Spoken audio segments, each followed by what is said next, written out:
Okay, सो quantum mechanics में ये एक न्यूमेरिकल है जो AKTU के एग्ज़ाम में इससे पहले आया भी है।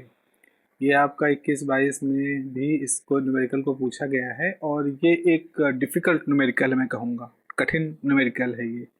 तो क्योंकि एक बार आ चुका है तो इसके बाद आने की संभावना है।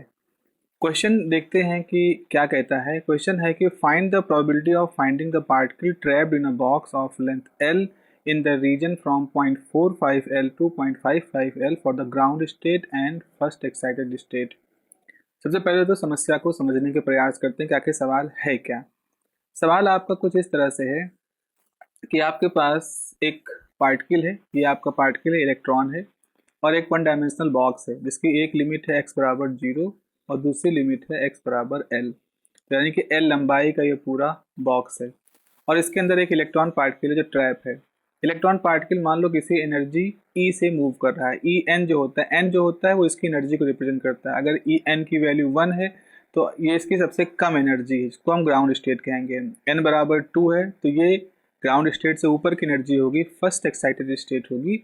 इस तरह से n की वैल्यू चेंज होती जाएगी तो आपके इलेक्ट्रॉन की जो तेजी है, जो स्पीड है, वो उस हिसाब से चेंज होता रहेगा। यहाँ पर आप एक एनिमेशन देख रहे हो। इस एनिमेशन में दिखाया जा रहा है कि एक इलेक्ट्रॉन है जो दाएं से बाएं, बाएं से दाएं अपने इस बाउंड्री के तरफ, बाउंड्री से होता हुआ, बाउंड्री से टकरा कर कह सकते हो, ये मूव कर रहा है। तो अब किसी समय ये पार्टिकल कहाँ होगा, क्योंकि लगातार चल ही रहा है और उसकी एनर्जी के साथ चल रहा है, तो हाँ कहीं रुक नहीं रहा है। तो हम जिस समय ऑब्जर्वेशन करने जाएंगे उस समय किसी पार्टिकल को कहीं पर होने की संभावना ही बता सकते हैं, कोई प्रिसाइसली नहीं बता सकते।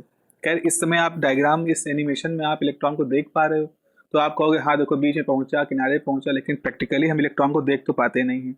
इसीलिए आप सोचो, इलेक्ट्रॉन इनविजिबल है और दोनों दीवारों के बीच में मूव कर रहा है, तो किसी समय वो पार्टिकल कहाँ होगा, इसको समझाने के लिए हम सिर्फ एक वेव फंक्शन का इस्तेमाल कर सकते हैं। सवाल के हिसाब से हमसे कहा गया है कि जो आप यहाँ पे शेडेड रीजन देख रहे हो, दो लाइनें और बीच में आप इस पोटेंशियल वॉल के बीच में देख रहे हो, तो एक रीजन दे दिया गया है 0.45 L से लेकर के 0.55 L तक।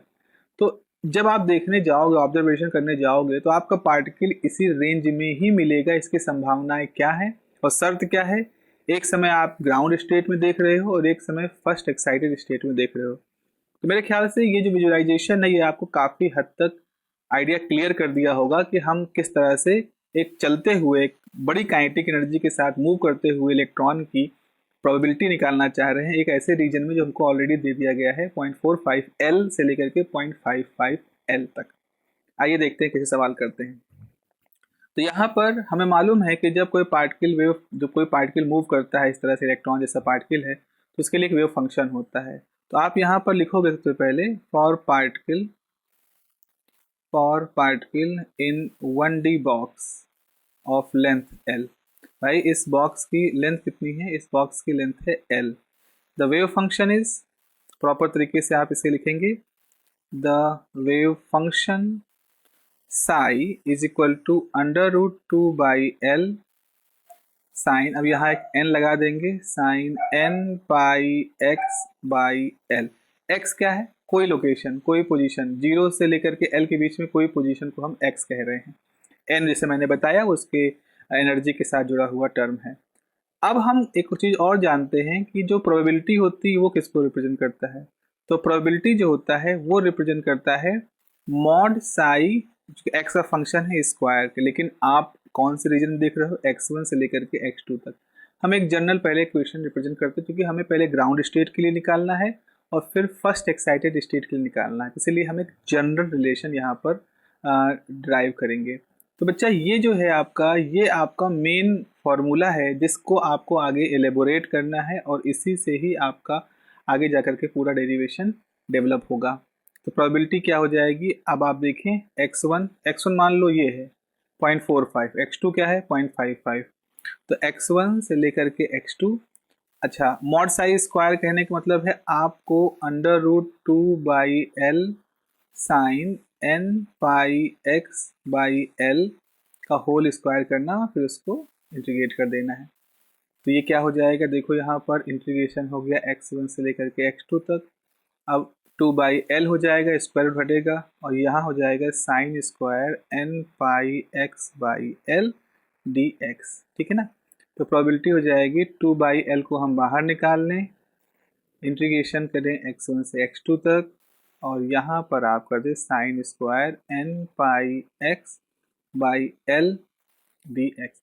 अब देखिए यहाँ पर एक फॉर्मूला हमें यूज करना है। तो फॉर्मूला हमने क्या पढ़ा है, cos 2x जो होता है वो होता है 1 माइनस 2 साइन स्क्वायर x को मालूम होना चाहिए। तो 2 साइन स्क्वायर x बराबर हो जाएगा 1 minus cos, just a minute, 1 minus cos 2x।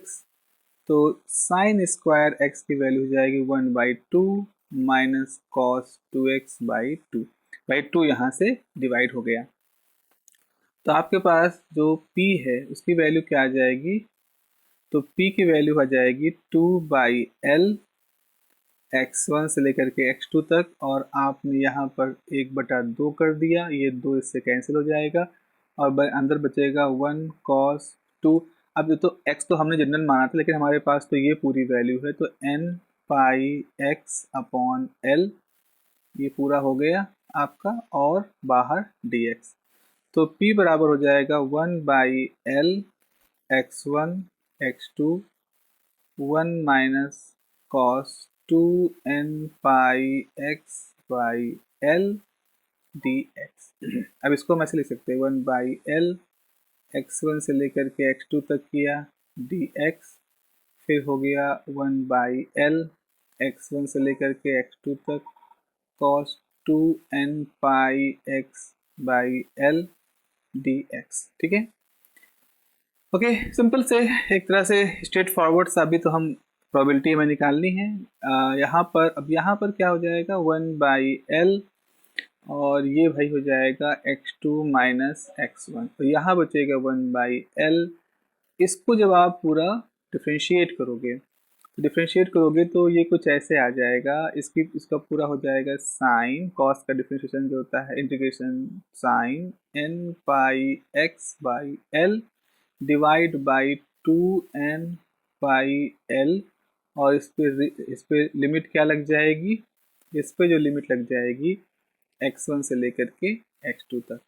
तो ठीक है, इसको अभी हम कर लेते हैं पूरा सॉल्व। तो 1 x2 माइनस x1, अब देखो 1/l तो था ही, ये पलट जाएगा, तो l upon 2n pi sine 2n pi x by l, और x1 से लेकर के x2 तक, ये l है तो ये l कैंसिल हो गया। तो आपके पास प्रोबेबिलिटी का फॉर्मूला हो जाएगा 1/l x2 minus x1 minus 1/2n पाई, और यहाँ से हम लिख सकते हैं sine 2n pi x2 upon l minus sine 2n pi x1 upon l। क्या किया आपने, अपर लिमिट को पहले रखा फिर लोअर लिमिट को रखा।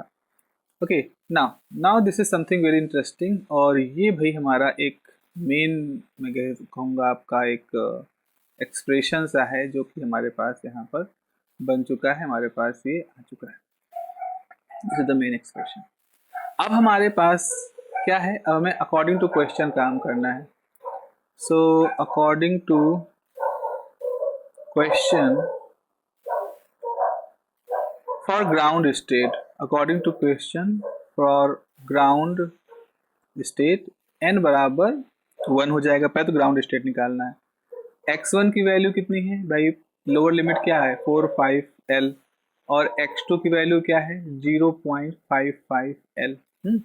सो आपके पास p की वैल्यू क्या होगी, इसको हम लोग कैलकुलेट करेंगे। तो let me just change the colour.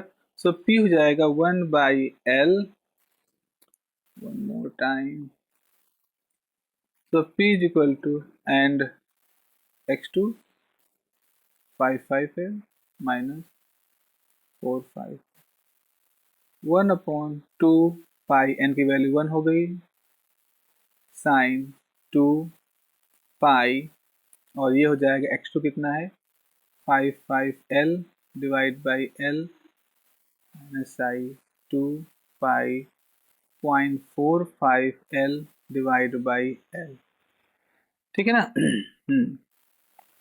तो यहाँ से क्या होगा, इसकी वैल्यू आ जाएगी 0 पॉइंट, अगर इसको माइनस करोगे 1 time L by L cancel हो गया, यहाँ बचेगा 1/2 पाई, और इधर हो जाएगा साइन।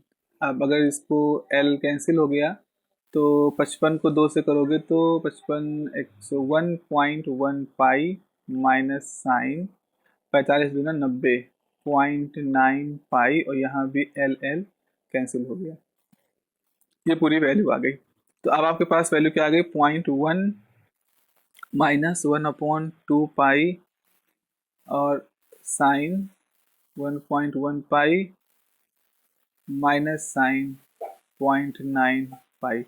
ये हमारे पास ओवरऑल पूरा एक्सप्रेशन हो गया। देखो ये पाई पाई से आगे चल गई बात, और ये पाई से अंदर की बात है, 0.9 टाइम वैल्यू है इसलिए। तो इसको अगर हम कैलकुलेट करें तो इसको मैंने कैलकुलेट किया है, और आपके पास ये जो सारा एक्सप्रेशन निकल के आएगा, ये पूरा जो एक्सप्रेशन निकल के आएगा उसको अब याद ही करना पड़ेगा क्योंकि कैलकुलेटर तो अलाउ होगा नहीं। तो ये हो जाएगा, ये पूरा, ये जो पूरी वैल्यू होगी, इस पूरे टर्म की जो वैल्यू है वो आ जाएगी 0.098। तो ओवरऑल जब आप 0.1 में ऐड करोगे तो 198। तो प्रोबेबिलिटी कितनी आ गई, तो प्रोबेबिलिटी आ गई 0.198। अगर हम परसेंटेज में कन्वर्ट करना चाहें तो जाएगा 19.8%। तो इस तरह से आपके पास ये एक आंसर ये आता है कि अगर आपका चार्ज पार्टिकल आप ग्राउंड स्टेट मानोगे तो वो जब इस रीजन से गुजर रहा होगा, चाहे आते समय चाहे जाते समय, तो यहाँ पर उसके पाए जाने की प्रोबेबिलिटी क्या होगी, 19.8%, मतलब लगभग 20%। आप बहुत ही रफली कहोगे तो 20%। तो 20% चांस है कि वो इस रीजन में मिलेगा जब आप इसका ऑब्जर्वेशन करने जाओगे। लेकिन अब सोचो, अब वो एक्साइटेड हो गया है, एक्साइटेड स्टेट की बात हो गई है, तो अगर वो पार्टिकल एक्साइटेड स्टेट हो गया होगा तो क्या होगा, तो फॉर एक्साइटेड स्टेट n की वैल्यू हो जाएगी 2। ग्राउंड स्टेट के लिए n की वैल्यू 1 होती है, एक्साइटेड स्टेट के लिए n की वैल्यू 2 हो जाएगी। तो अब बताओ p की वैल्यू क्या होगी, तो p की वैल्यू जाएगी 1, x2 तो वही था, बाकी x1 की वैल्यू वही रहेगी, x1 की वैल्यू तो 0.45 L ही रहेगी, और x2 की वैल्यू 0.55 L ही रहेगी। तो ये L माइनस 0.45 L ये हो गया, माइनस 1/2 पाई, और एक n था, तो n का भी आपका n चूंकि आप 2 ले रहे हो, एक्साइटेड स्टेट 2 से मल्टीप्लाई हो जाएगा। अब ये हो जाएगा साइन, अब देखो क्या था, अगर मेन फार्मूला देखो तो मेन फार्मूला अगर आप देखोगे तो मेन फार्मूले में ये था, n यहाँ पे था, देखो n यहाँ पर है, तो यानी कि n से अब हमको मल्टीप्लाई करना पड़ेगा, तो 2 से मल्टीप्लाई होगा तो ये जाएगा 4 pi 0.55 L divide by L minus sine 4 pi 0.45 L divide by L। तो L L कैंसिल हो गया, ये L L कैंसिल हो गया, तो यहाँ से तो वही बचेगा 0.1, और L L कैंसिल हो जाएगा, इसके L ये तो बाहर कॉमन ना करके ये बचेगा माइनस 4 पाई, और यहाँ पर बचेगा साइन साइन साइन 2 टाइम, पिछली बार कितना था 1.1 पाई, और साइन 2 टाइम 0.9 पाई, मतलब पिछले से ही हम इसको रखना चाह रहे हैं, जोड़ के रखना चाह रहे हैं। ठीक है, तो अब इसकी वैल्यू जो आती है वो मैं यहाँ पर लिख दे रहा हूँ, तो ये 0.1 माइनस 1/4 पाई, साइन इस पूरे टर्म की जो वैल्यू है वो आएगी 0.5877, और जो ये है इसकी भी वैल्यू आएगी माइनस के साथ में, तो ये भी आपका हो जाएगा प्लस 0.5877, और फिर इस सबको आपको 4 पाई से डिवाइड करना है, तो ये वैल्यू आ जाएगी 0.1 माइनस 0.0935, तो ये आपके पास हो गया 0.0065, और ये आ गया आपका 6.5%। ठीक है प्यारो, तो इस तरह से आपने इस सवाल को देखा। अब आप कहोगे सर ये सब वैल्यू हमें कहाँ से मालूम होनी चाहिए, तो बच्चा एक बात समझ लो कि AKTU में अगर या और भी इंजीनियरिंग कॉलेजेस में जो एग्ज़ाम होते हैं तो वो लोग यही स्टैंडर्ड रखते हैं, क्योंकि फिर उसके लिए आपको कैलकुलेटर या तो अलाउ करें या तो आपको कोई लॉग टेबल साइन टेबल दें, ताकि आप वहाँ से इस तरह की ऑकवर्ड वैल्यूज निकाल सकें। अदरवाइज इसको याद रखना, ग्राउंड स्टेट में लगभग 19.8% और एक्साइटेड स्टेट में 6.5% ये रहता है। तो ये एक अच्छा क्वेश्चन है मेरे ख्याल से, और आपको एक बार इसको अच्छे से तैयार कर लीजिएगा। तो उम्मीद है कि क्वेश्चन जब आएगा आपके एग्जामिनेशन में तो आप इसको अच्छे से कर पाएँ। चलिए तैयारी करते रहिए, अपना ध्यान रखिए, नमस्कार।